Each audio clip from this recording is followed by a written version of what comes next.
Le 5e jour, toujours grâce au mouton, ce secret de la vie du petit prince me fut révélé.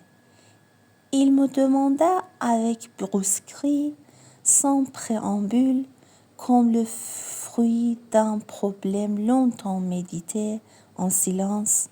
« Un mouton, s'il mange les arbustes, il mange aussi les fleurs ?» Un mouton mange tout ce qu'il rencontre. Même les fleurs qui ont des épines? Oui, mais même les fleurs qui ont des épines. Alors, les épines, à quoi servent-elles? Je ne le savais pas. J'étais alors très occupée à essayer de dévisser un boulon trop serré dans mon moteur.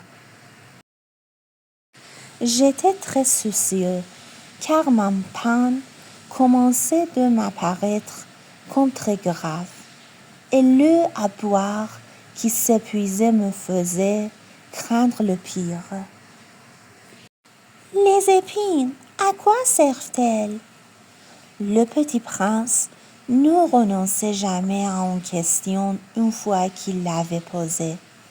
J'étais irritée par mon boulon et je répondis n'importe quoi.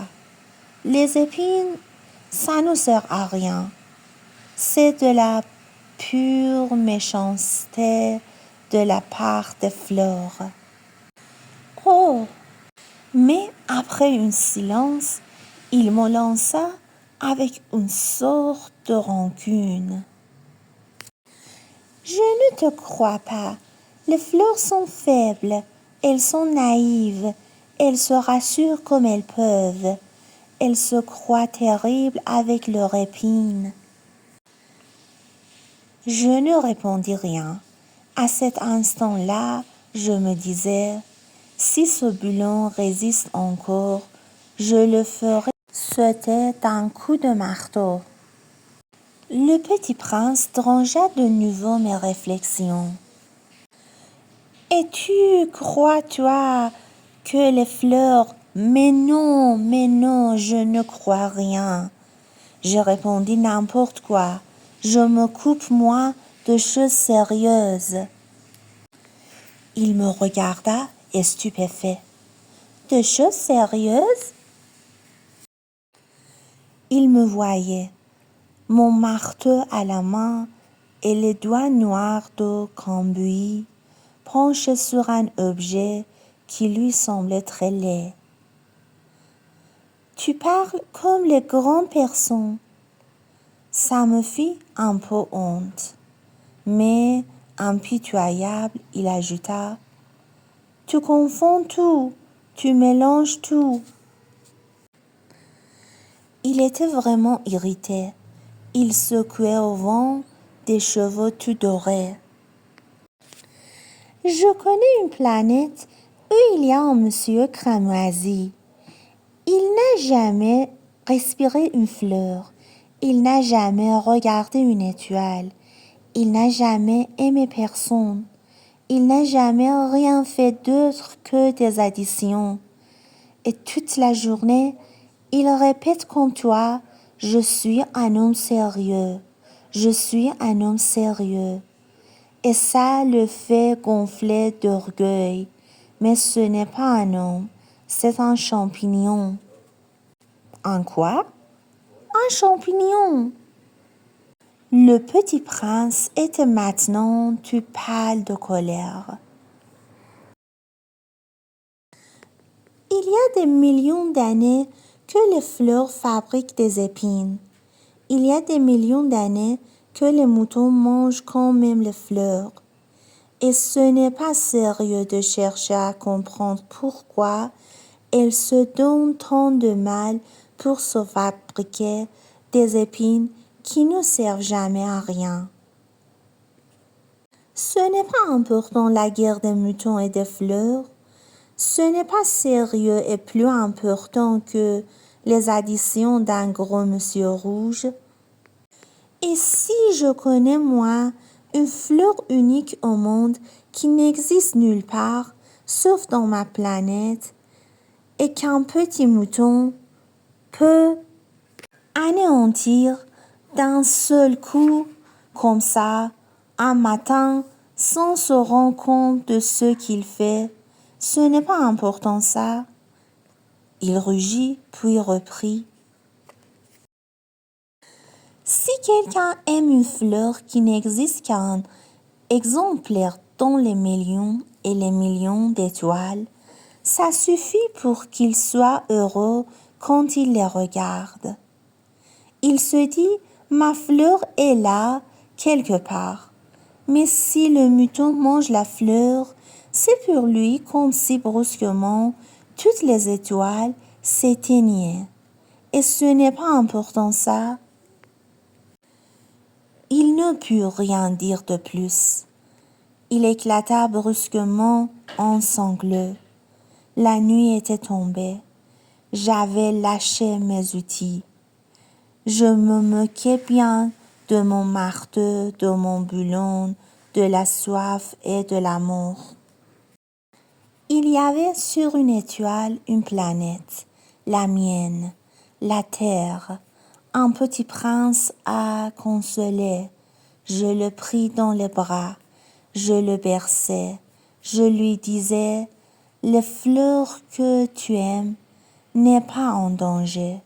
Je lui dessinerai une muselière à ton mouton, je te dessinerai une armure pour ta fleur. Je ne savais pas trop quoi dire. Je me sentais très maladroit. Je ne savais comment l'atteindre ou le rejoindre. C'est tellement mystérieux, le pays des larmes. J'appris bien vite à mieux connaître cette fleur. Il y avait toujours eu sur la planète du Petit Prince des fleurs très simples, ornées d'un seul rang de pétales, et qui ne tenaient point de place, et qui ne dérangeaient personne.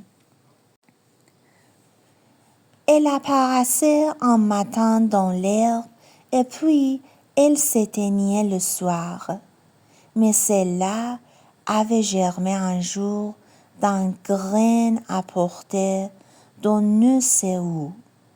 Et le petit prince avait surveillé de très près cette brindille qui ne ressemblait pas aux autres brindilles. Ça pouvait être un nouveau genre de baobab, mais l'arbuste cessa vite de croître et commença de préparer une fleur. Le petit prince qui assistait à l'installation d'un bouton énorme sentait bien qu'il en sortirait une apparition miraculeuse, mais la fleur n'en finissait pas de se préparer à être belle à l'abri de sa chambre verte. Elle choisissait avec soin ses couleurs, elle s'habillait lentement, elle ajustait un à un ses pétales, elle ne voulait pas sortir toute fripée comme les coquelicots. Elle ne voulait apparaître que dans le plein rayonnement de sa beauté. Ah oui, elle était très coquette. Sa toilette mystérieuse avait donc duré des jours et des jours. Et puis voici qu'un matin, justement à l'heure du lever du soleil, elle s'était montrée. Et elle, qui avait travaillé avec tant de précision, dit en bâillant, « Ah, je me réveille à peine. Je vous demande pardon, je suis encore toute décoiffée. » Le petit prince alors ne put contenir son admiration. « Que vous êtes belle, n'est-ce pas? répondit doucement la fleur. Et je suis né en même temps que le soleil. Le petit prince devina bien qu'elle n'était pas trop modeste, mais elle était si émouvante.